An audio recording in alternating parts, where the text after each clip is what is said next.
guys! So as those of us that are big Naruto fans know, when the anime caught up to the manga, the episodes got, let's just say, weird.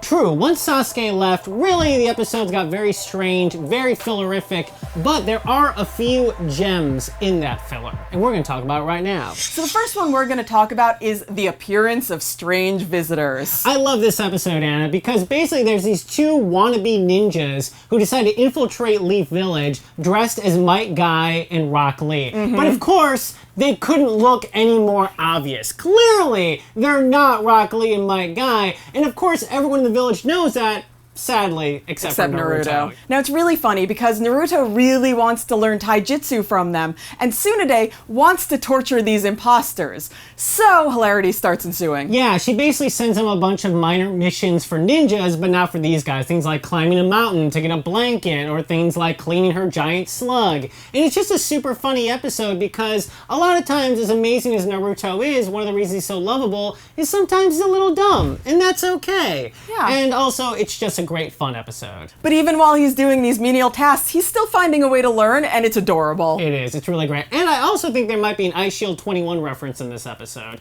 which is pretty rad because we love that anime. All right, so next one up is called Laughing Shino. Now the reason that we love this episode is because it's one of those missions that's not a fighting mission. It's a sillier mission. What happens is there's this guy in this other village, and he's going to his father's funeral. Now in order for him to claim the land in his father's will, he has to be at the funeral and not laugh. Now that seems like a normal thing, right? Yeah. Because you're not really going to be laughing at a funeral.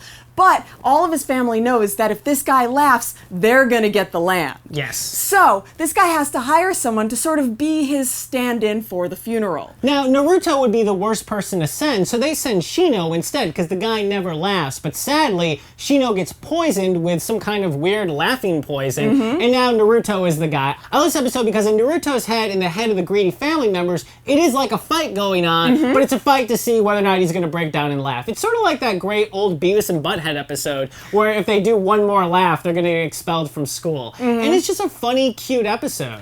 It's also great to see Naruto and Shino bonding because you don't get very much of that. You know, you see him bond with a lot of the other members of Konoha, but it's nice to see Shino not only bond with Naruto, but also to see him laugh because that's something you never get to see. Okay, the next one we're gonna talk about is one of the ones with the best titles ever. Yes. Ino screams, Chubby Paradise.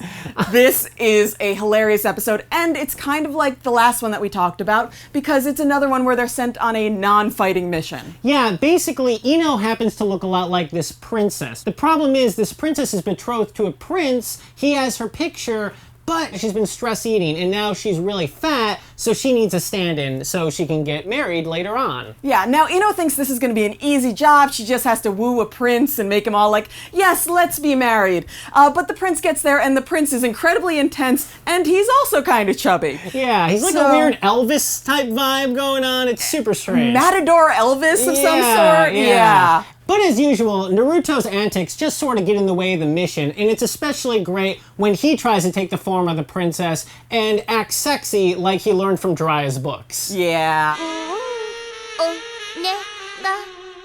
It is definitely a new use of his sexy jutsu. It's amazing. This one is really funny, it's really cute, and it's a weird one too, because they sort of talk about weight issues a little bit, but it's mostly just a sort of goofy episode, and we love it. Yeah. And it's got the best title. Yes, it does. So, at the end, what else do you need?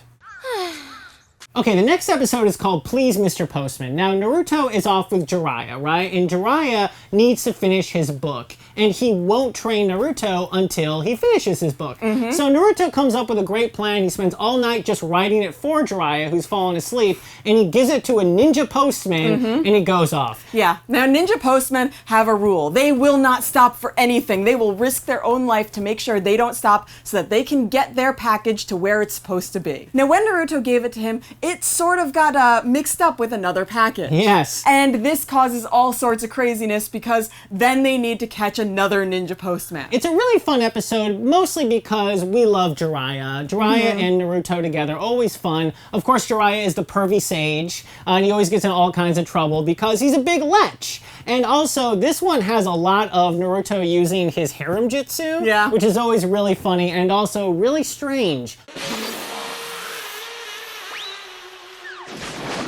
But even while he's just trying to catch the ninja postman, he still does actually get a little training. He gets to use his Rasengan to propel a boat. Yeah, exactly. Okay, now the final one we're going to talk about is my absolute favorite. Yes. A legend from the Hidden Leaf, the Onbaa. Yeah, this is an amazing episode. This episode is sort of like a Yeti episode meets Trouble with Tribbles. Yeah. It's really amazing. So Naruto is training in the forest, and this strange Tribble-like creature falls on his back and rests there. No big deal, right? They should be able to get it off. Right, but they can't. And this creature actually starts to grow pretty quickly. Naruto has no idea what it is. He goes and seeks the counsel of Tsunade. Tsunade has an idea of what this might be. You want to know why? Because apparently Jiraiya encountered this same creature when he was a child, and nobody believed that it existed. One of my favorite things in Naruto, period, is Jiraiya's paper of when he met the Onbaa. It's so great. Amazing. It's got like 5-year-old drawings in it,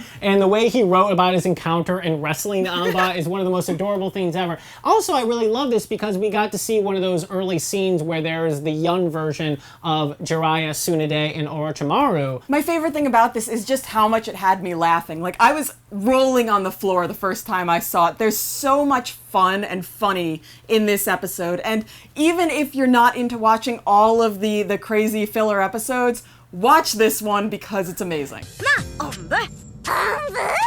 Okay guys, those are our favorite filler episodes for Naruto. Now, I want to remind you guys that we picked the humor ones because I always felt like the fighting ones in the filler episodes were never going to match up with the storyline fighting ones, so in a way, they were more of a waste than these funny ones. But that's what we think. Let us know in the comments down below which are your favorite filler episodes for Naruto, and if you like this video, let us know. Maybe we'll do one for Shippuden. And don't forget to check out our wiki and the message boards so that you can participate with Anime Vice. Totally. Thanks so much for watching. Keep on watching Anime Vice. Check out all our cool videos, and see you later. Bye, Vicers.